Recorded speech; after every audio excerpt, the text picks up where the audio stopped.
สบายดียามเช้าพี่น้องมาเบิ่งบรรยากาศเนาะอยู่พัทยา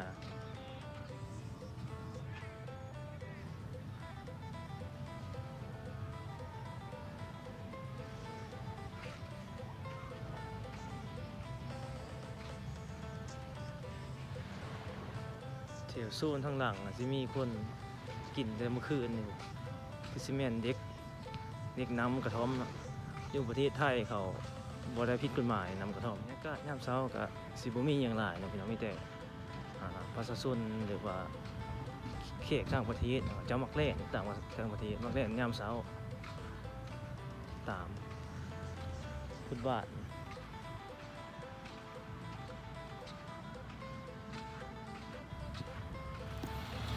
พาไปเลาะเบิ่งจุดขายทะเลสดเนาะอาหารทะเลสดอยู่หาดพัทยา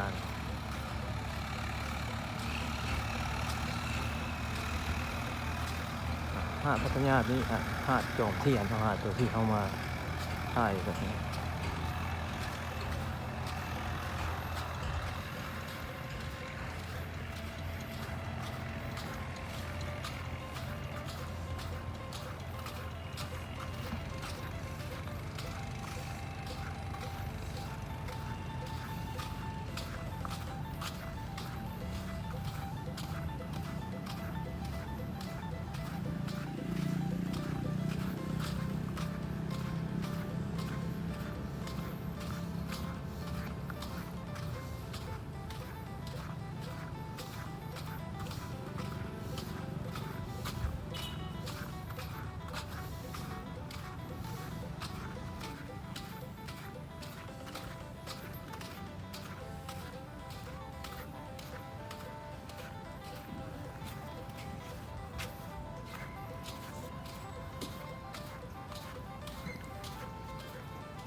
ปลาจ้า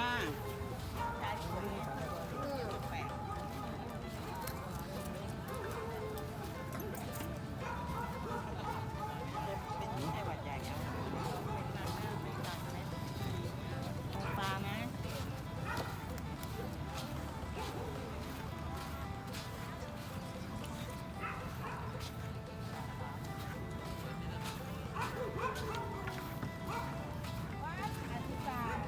มีปลาเหรอลูก มีแต่กุ้ง ลูกเรือค่ะลูกเรือ ไม่ได้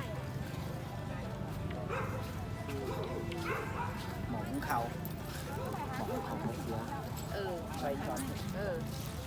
อาก็ยัง เสียปะ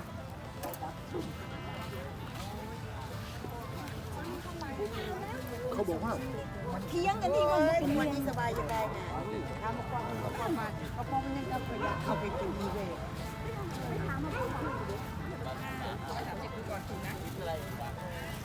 ยอดอ่อนปลายนะแกงส้มอร่อย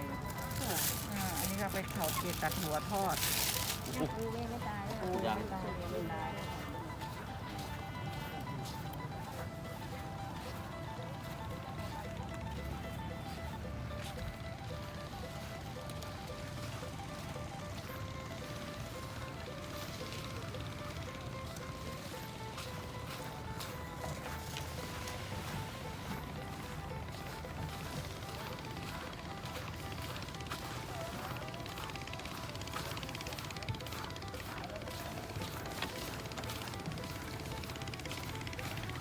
ถ่ายรูปได้ไหมพี่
ได้อะไร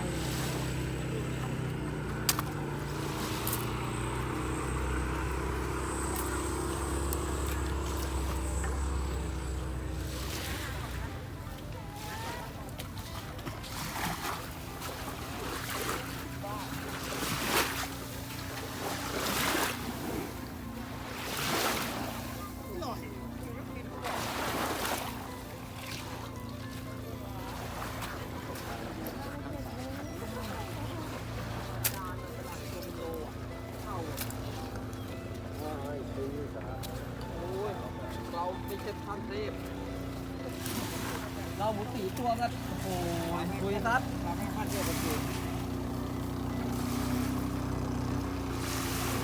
ตัวคนแรกเลยเนี่ย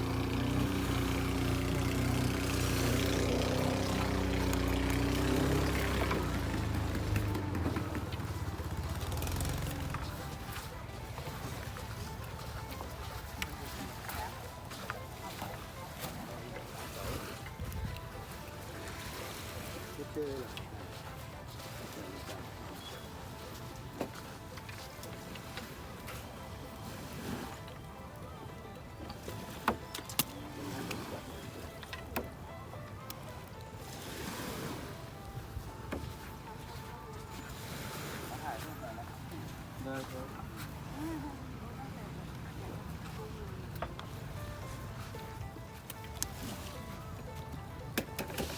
ทุกคนหมดแล้วเลย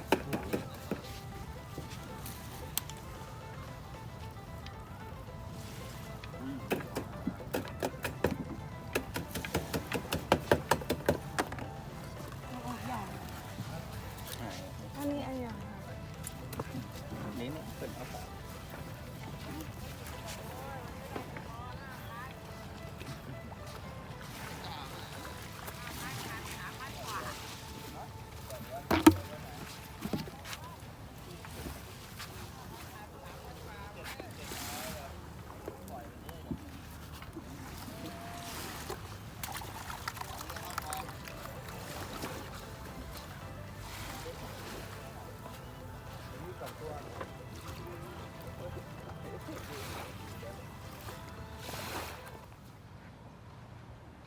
ตลาดนัดอยู่จอมเทียนเนาะ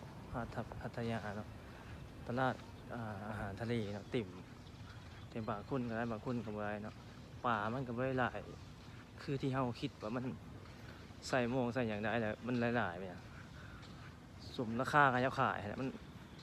หาบางคนบ่ได้ก็มีบางคน